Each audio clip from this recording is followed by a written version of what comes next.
What's up, you fuckers? Gamingleatherneck here. Today is gonna be an exciting gun vlog. Today I'm gonna be building my AR-15 or rebuilding it to a budget AR-15. I want to see how much I can get out of a budget AR-15. A lot of stuff I bought were considered quote unquote quality, but did not break my bank. And I'm gonna do things to it to make it even better. But anyways, we're gonna get started now. I'm gonna go and set up the stuff that I bought and shit like that, and we're gonna go watch me build my AR-15. Not the upper, just changing everything out, alright? So I'm excited to do this for you guys, alright? See you guys there.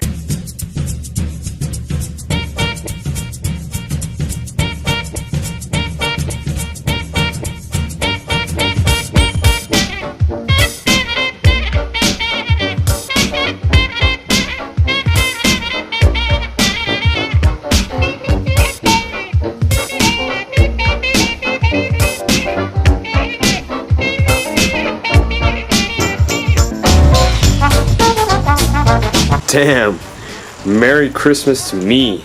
Ho ho. Alright, everything came in one day. It's freaking crazy. Alright, what's up guys? Alright, so I got everything set up. It took me a while to set up this table. That's why it's so dark out here. But anyways, we're gonna get started right now. So right now I have a bunch of AR-15 parts. And my experiment with this is I want to make my AR-15 a budget AR-15.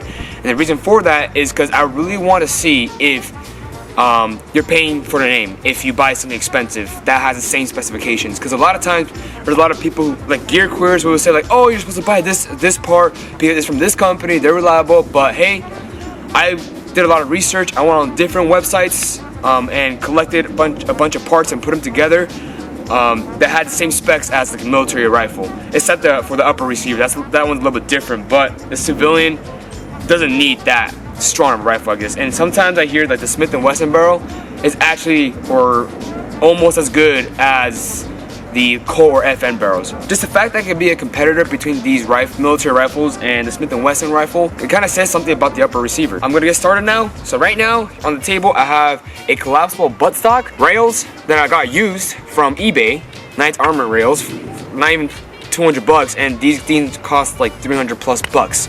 The highest price that I seen was 400 something bucks. A buffer spring, okay, a buffer, an H buffer, okay, and keep in mind these are all quote unquote quality parts that I've seen from forums and reviews that you can get for a good price.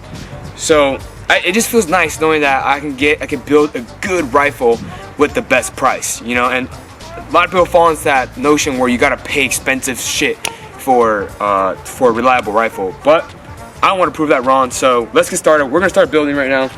So this was my original AR-15.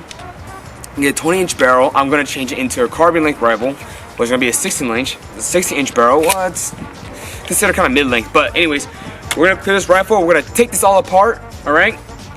So I'm gonna clear it. Inspect the chamber. No round in chamber. Okay. Good to go.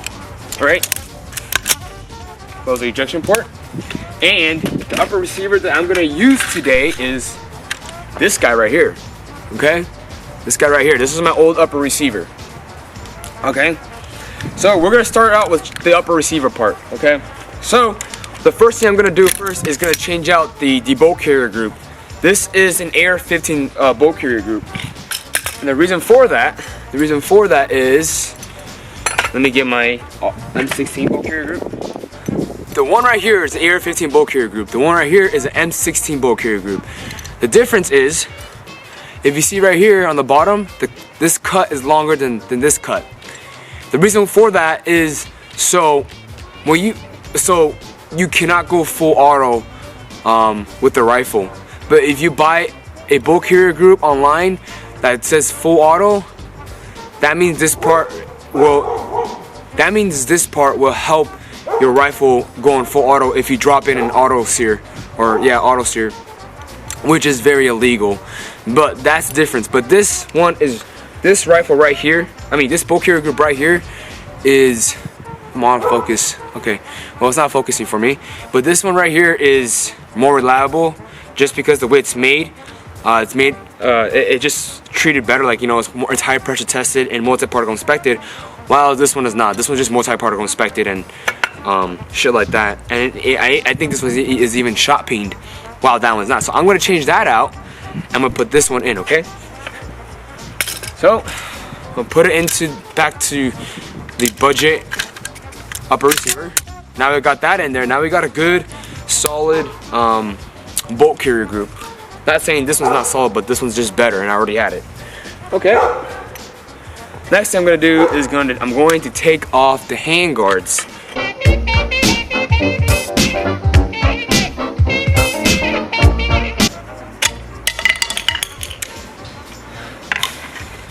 Alright, so we finally got that part off. Alright, finally got it off.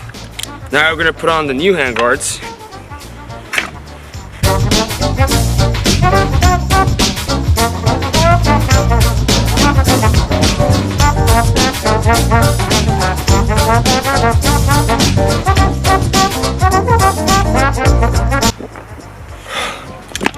Okay, I finally got it on. That was such a pain in the ass. Alright, now I'm just gonna screw in the upper now. Gosh, that was just horrible. Alright, so we got that down. Now all we gotta do is just put the rails on it. Next, we are going to put the grip pod on it. Let's put it right here. Alright, so we have this part done. Okay, now let's start putting the optics on it. So the first one we're gonna put on is the backup rear sight. Now we're just gonna screw it in and secure it. There we go, make sure there's no wiggle. There's no wiggle. Now the EOTech 512. We'll put that on now. Upper is the easiest part, to be honest. The hard part is gonna be me changing out the lower. So that's gonna be a long part. Now we're just gonna screw that in, tighten that up. Make sure there's no wiggle. Nope, no wiggle. Okay, so that's good. So we got the upper done. Looks pretty sexy already. Now, it's time for the lower receiver. So now we got this secured in. Now we can start taking off the buttstock. All right, so we're gonna go behind here. Oh my gosh, I thought I was secured, but whatever, it works. Okay, so I'm taking this out.